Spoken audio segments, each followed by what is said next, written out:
오늘 은혜 받으실 하나님의 말씀은 마태복음 28장 19절에서 20절 말씀입니다. 마태복음 28장 19절에서 20절 말씀을 다 같이 봉독하시겠습니다. 그러므로 너희는 가서 모든 민족을 제자로 삼아 아버지와 아들과 성령의 이름으로 세례를 베풀고 내가 너희에게 본분한 모든 것을 가르쳐 지키게 하라. 볼지어다 내가 세상 끝날까지 너희와 항상 함께 있으리라 하시니라. 아멘. 말씀의 제목을 함께 따라해 주시길 바랍니다. 선교하는 선교적인 교회. 선교하는 선교적인 교회. 무슨 말이 다른지 잘 모르시겠죠? 선교라는 것은 어떤 행동을 얘기하는 것이고, 구체적인 행동, 선교적이다라는 것은 어떤 이론이에요. 어떤 이상. 그러니까 선교적이라는 것은 선교하는 행동보다는 굉장히 크고 원대하고 좀 구체적이지 못한 포괄적인 것이라고 보면 될 것 같습니다. 저는 우리 교회 아이들이 교회 안에서 욕하는 것을 아직까지 본 적은 없습니다. 우리 교회 학교 아이들이 굉장히 착해요. 교회 안에서 욕을 안 하는 것 같습니다. 그런데 제가 다른 교회에 있을 때에 한 번은 교회 학교 아이들을 이렇게 봤는데 두 아이가 이 얘기를 하는데 한 아이가 욕을 한 거예요. 그러니까 그 옆에 있는 아이가 그 아이에게, 욕을 한 아이에게 뭐라고 얘기했느냐면요, 야, 오늘 주일인데 욕하면 안 돼, 그러는 거예요. 근데 그 얘기를 가만히 듣고 있는데 어떤 생각이 드느냐면은, 그러면 쟤네들 평일날은 욕하겠다는 소린가? 주일날이니까 욕하면 안 돼? 평일은 욕해도 되는 건가? 여러분, 주일날 욕하면 안 된다라는 생각이 건전한 생각일까요?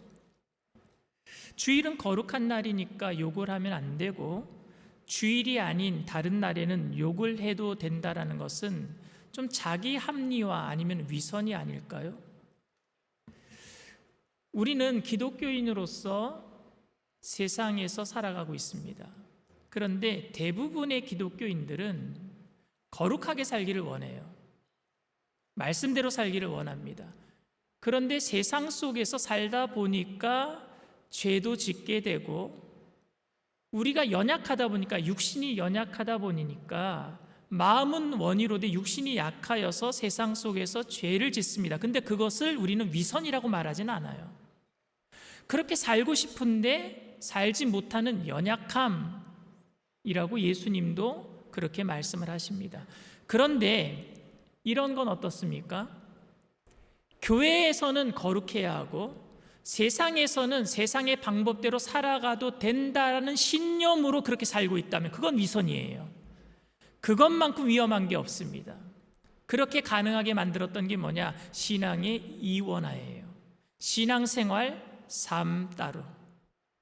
신앙과 생활을 따로 생각하는 거예요. 교회에서는 거룩하게 살아야 되고, 교회에서는 욕하지 말아야 되고, 그런데 세상에 나가서는 세상 친구들과 욕할 수도 있고, 세상의 방법대로 살아가도 괜찮다라고 생각하는 것, 죄를 죄라고 생각하지 않게 만드는 이원화가 문제란 말입니다. 그건 위선이에요.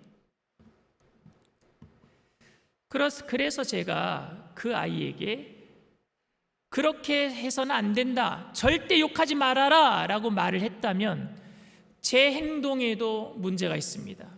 왜냐하면요,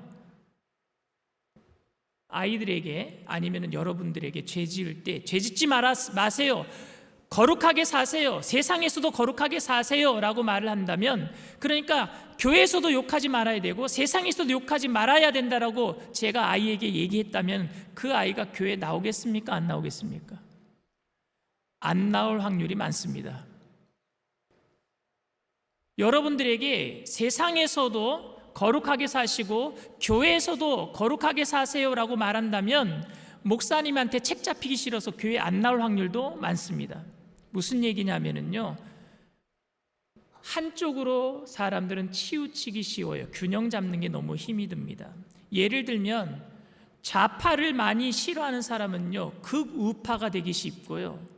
우파를 싫어하는 사람은요, 극좌파가 되기 쉽습니다.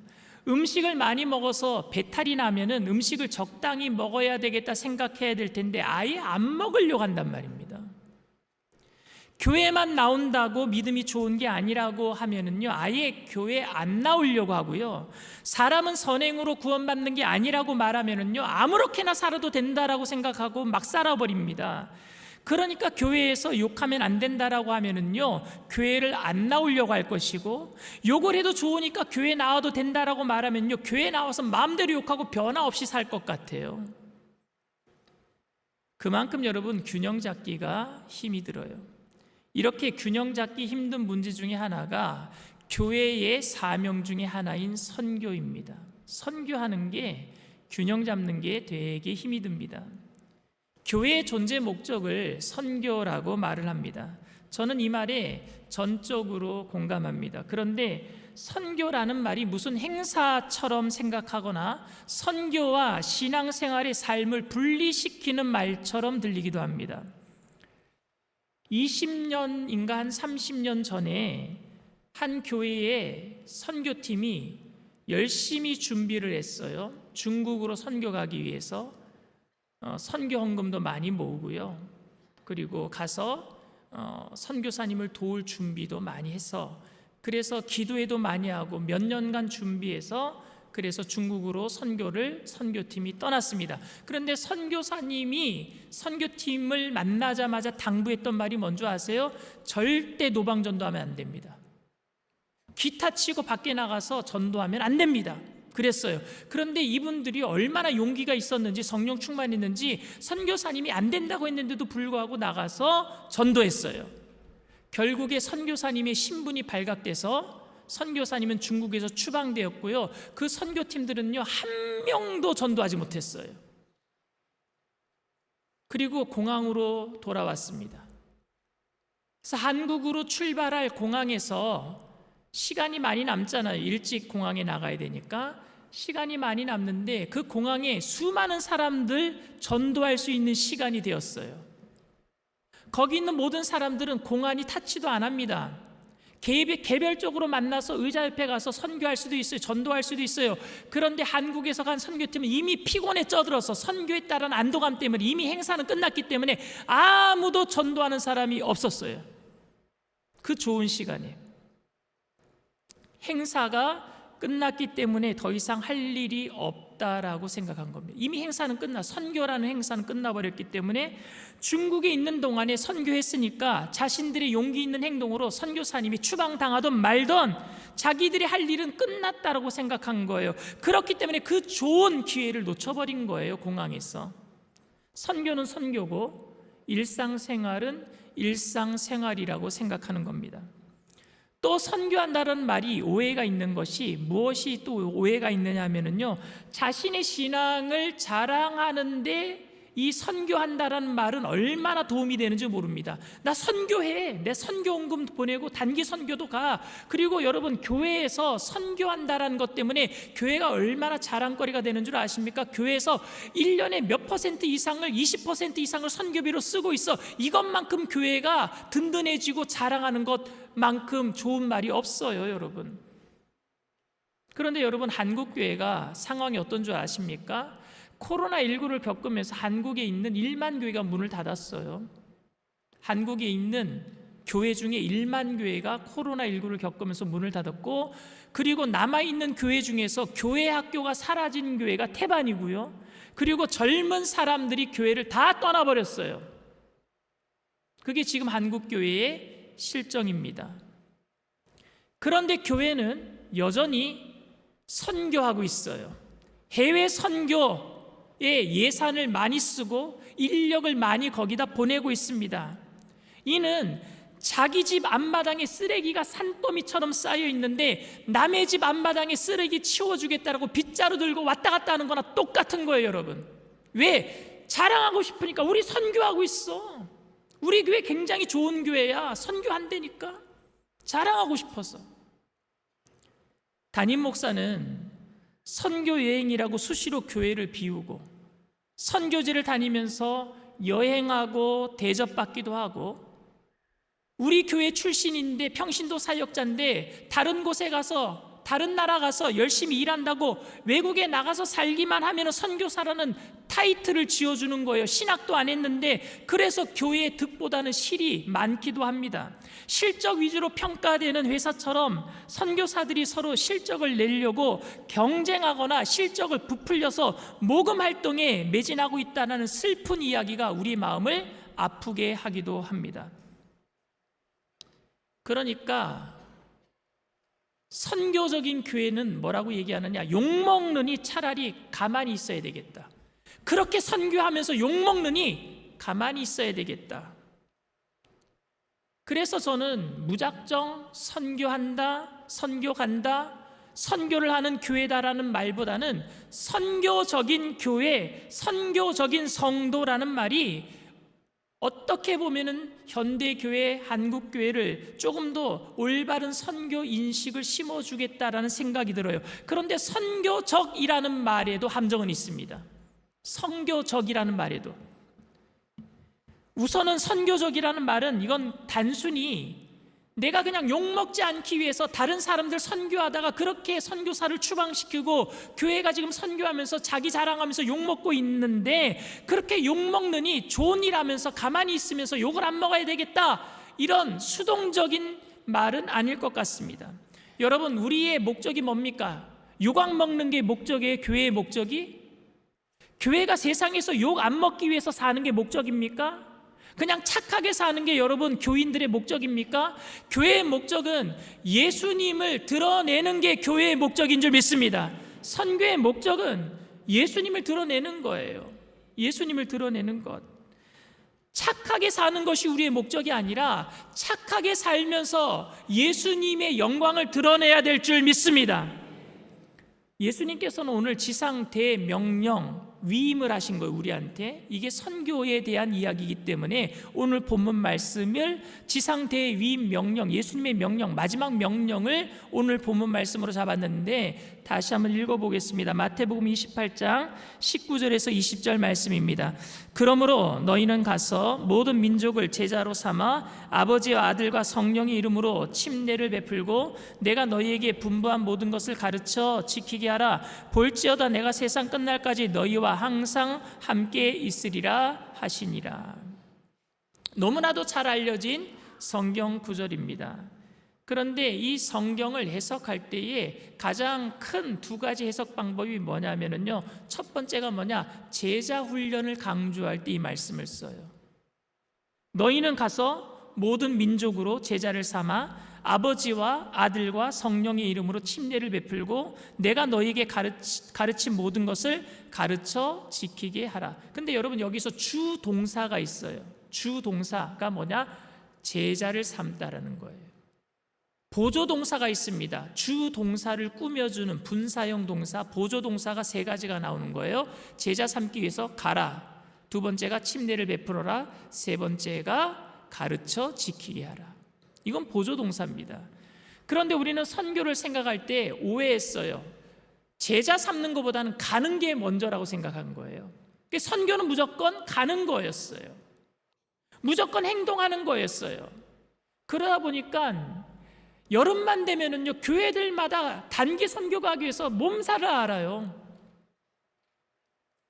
옛날에 가지 말아야 될 적색경보 국가가 있었습니다. 그런데 무조건 간 거예요. 용기 있다 그래서 무조건 갔어요. 그래서 거기 있는 사람들 전부 다 그 IS에 다 잡혀버리고 한국교회 얼마나 욕먹었습니까? 괜한 데 갔다고. 가는 게 선교가 아니라 제자를 삼는 게 선교인 줄 믿습니다.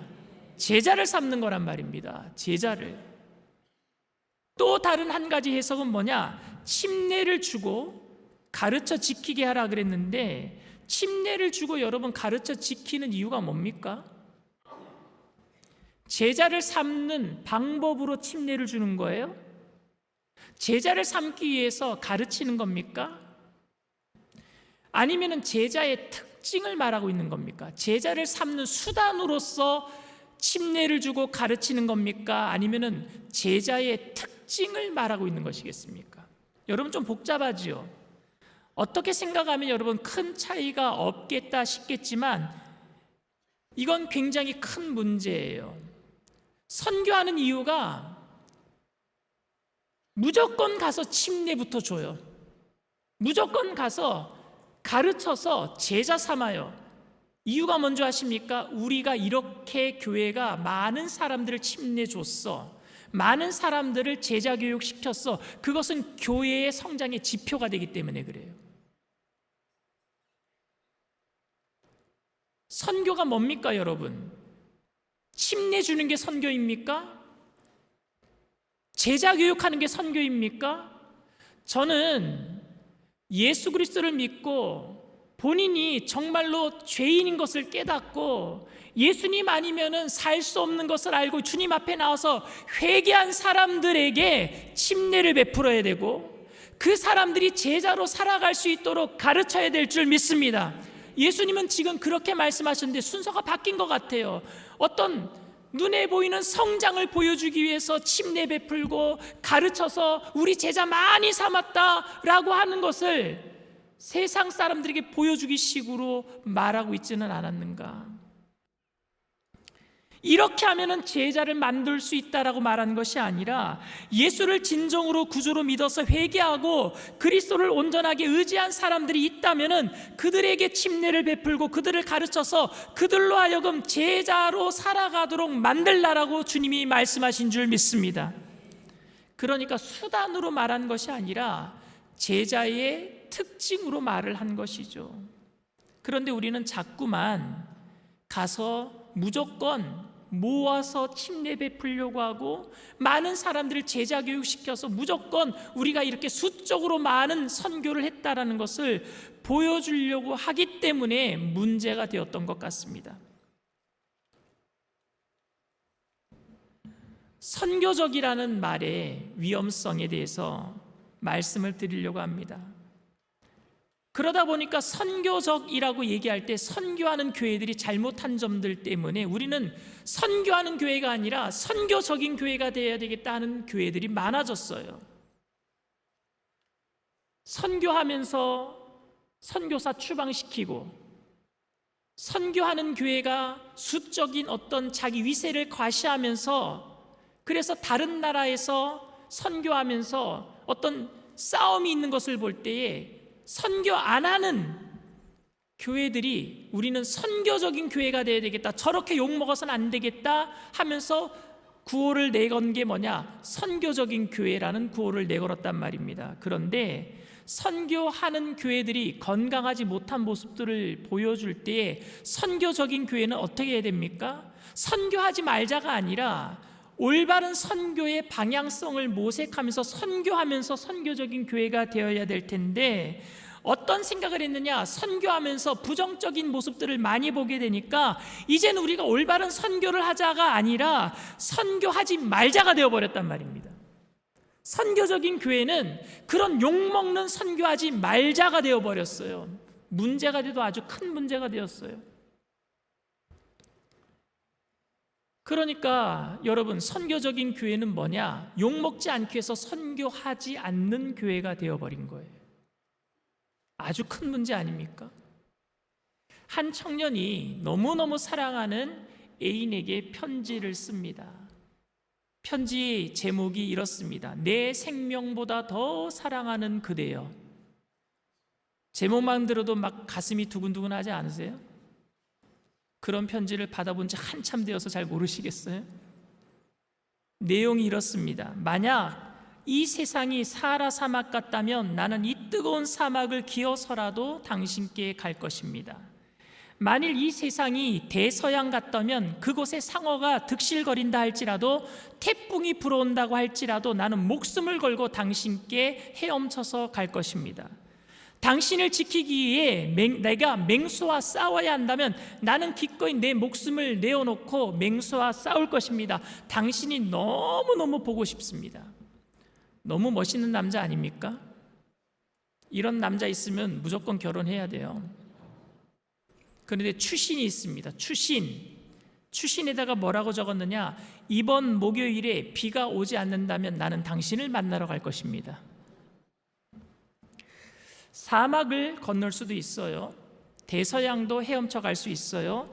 맹수도 무섭지 않습니다. 그런데 비는 무서워요. 왜냐하면 비는 리얼이에요. 실제란 말입니다. 사막은 페이크예요. 대서양 건너는 거 비현실입니다. 맹수와 싸우는 거 있을 수도 없는 일이에요. 그런데 비가 오는 것은 현실이 될 수 있단 말입니다. 이것이 선교적이고 전인적인 삶이라고 말하는 것에 대한 경계이고 함정입니다.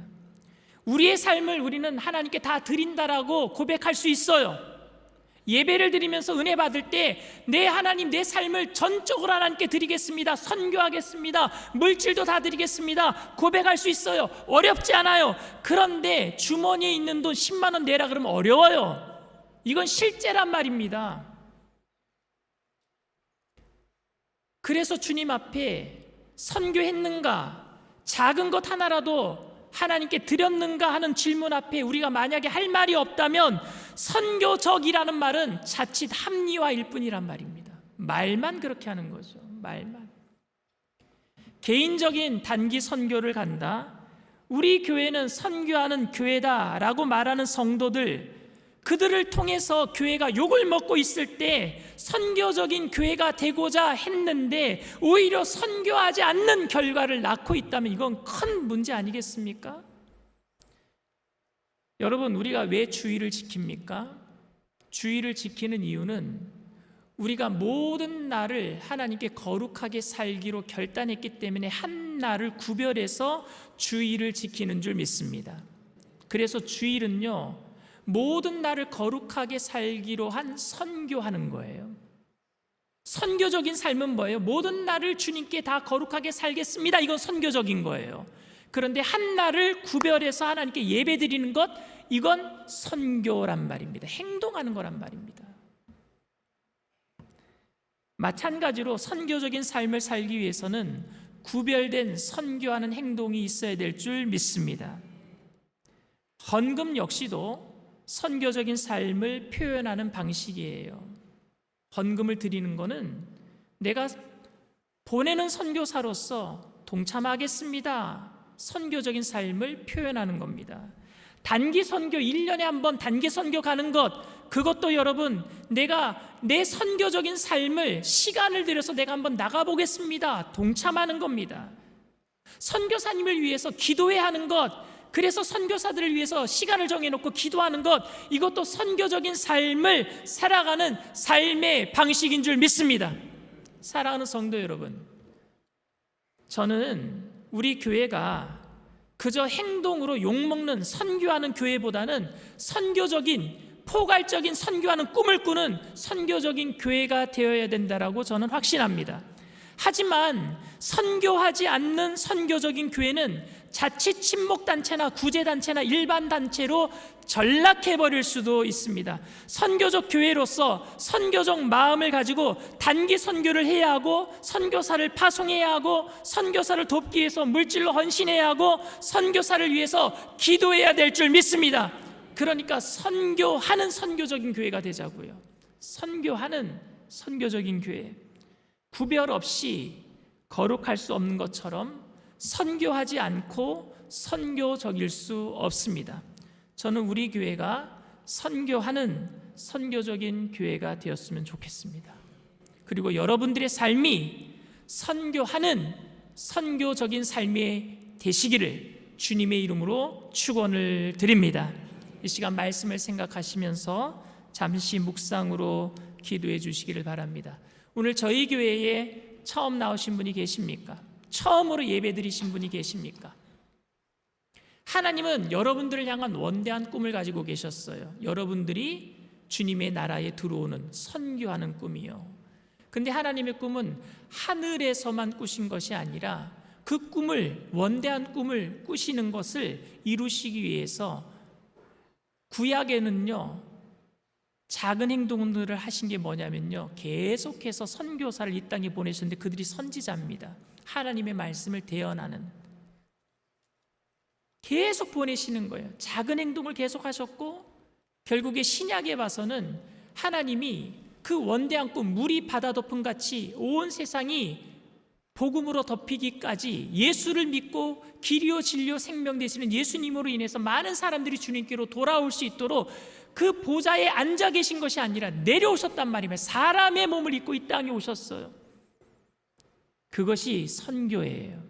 선교적인 꿈만 꾸신 것이 아니라 선교하러 이 땅에 오신 줄 믿습니다. 그래서 구원의 길을 열어놓으셨어요. 누구든지 예수를 믿기만 하면은 영생을 얻게 하셨어요. 오늘 그 기회가 여러분들에게 주어진 줄 믿습니다. 나도 예수님을 믿고 원대한 선교적인 꿈을 꾸겠습니다. 천국 가는 그날까지 그 천국 가는 그 꿈 속에서 많은 사람들을 함께 선교하며 행동하며 작은 일에 최선을 다하며 살겠습니다. 고백하시면서 예수 믿기로 결단하시는 분들은 믿음을 가지고 그 자리에서 일어나 주시길 바랍니다. 인터넷상에서 TV상에서도 예배드리는 그 자리에서도 믿음을 가지고 일어나 주시길 바랍니다. 믿음으로 일어나신 분들은 제가 하는 기도를 따라해 주시길 바랍니다. 하나님 아버지, 저는 죄인입니다. 어디에서 와서 왜 살며 어디로 가는지 알지 못하고 방황하며 살았습니다. 저의 죄를 위하여 십자가에서 죽으시고 부활하신 예수님을 제 구주로 모셔드립니다. 저는 하나님의 자녀가 되었습니다. 지금부터 영원토록 주님과 함께 살겠습니다. 예수님의 이름으로 기도드립니다. 아멘. 여러분들을 진심으로 축복하고 환영합니다. 예배가 마친 이후에 꼭 새가족 환영회에 참석해 주시기를 바랍니다. 우리 주님께서 주신 동산에 찬양합니다.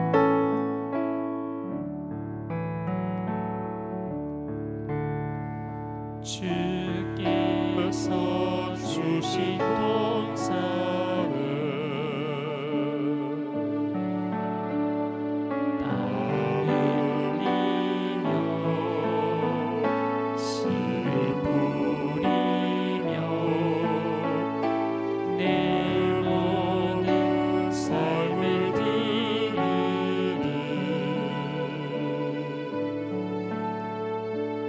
날 사랑하시는 내 주님께 비바람 앞을 가리고 비바람 앞을 가리고 내 육체는 쇠잔해져도 내 모든 삶을 드리리.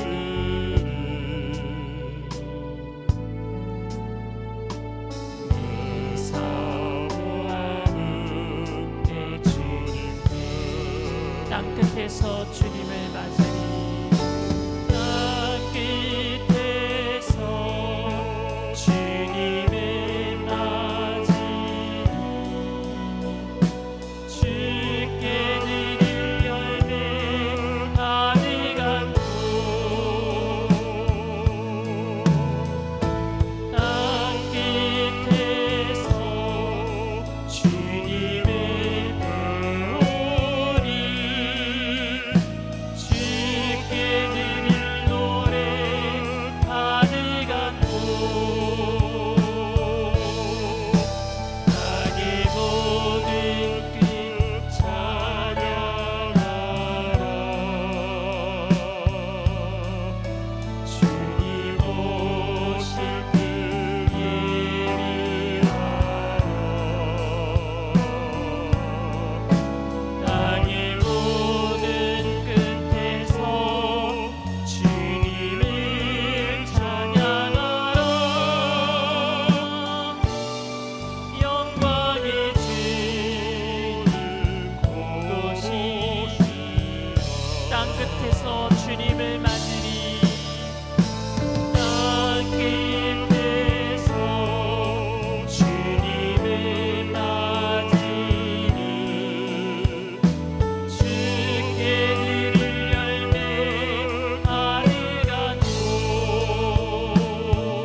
창립 16주년 축복성회와 재직 임명 예배로 2026년도를 새롭게 섬길 55명의 새로운 재직들을 선출을 했습니다.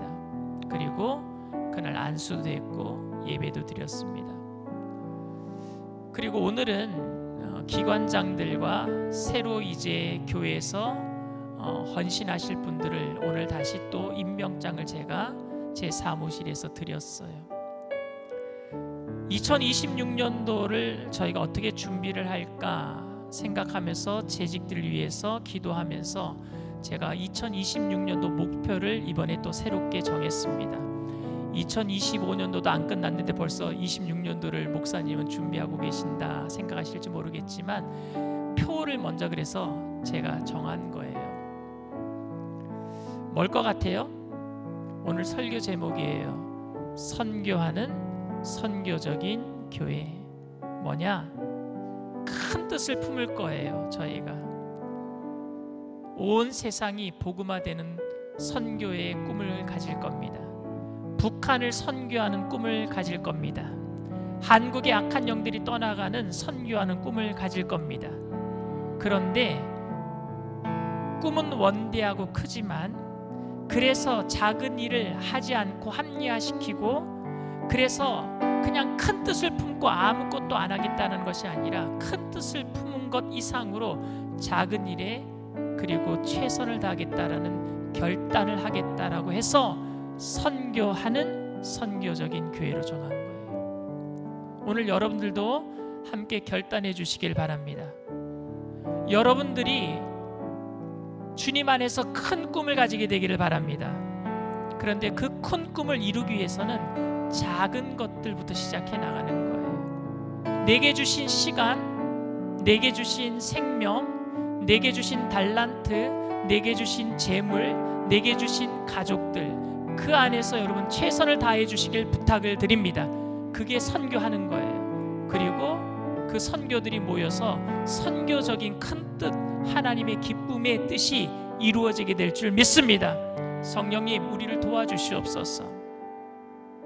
마음이 들뜨지 않게 하시고 우리에게 주어진 모든 삶 속에 주님의 기쁨으로 살아갈 수 있는 선교하는 선교적인 가정 되게 하시고, 선교하는 선교적인 사람 되게 하시고, 선교하는 선교적인 교회 되게 하시고, 선교하는 선교적인 이 나라 되게 해달라고 우리 주님 세 번 부르고 통성으로 간절히 기도합니다.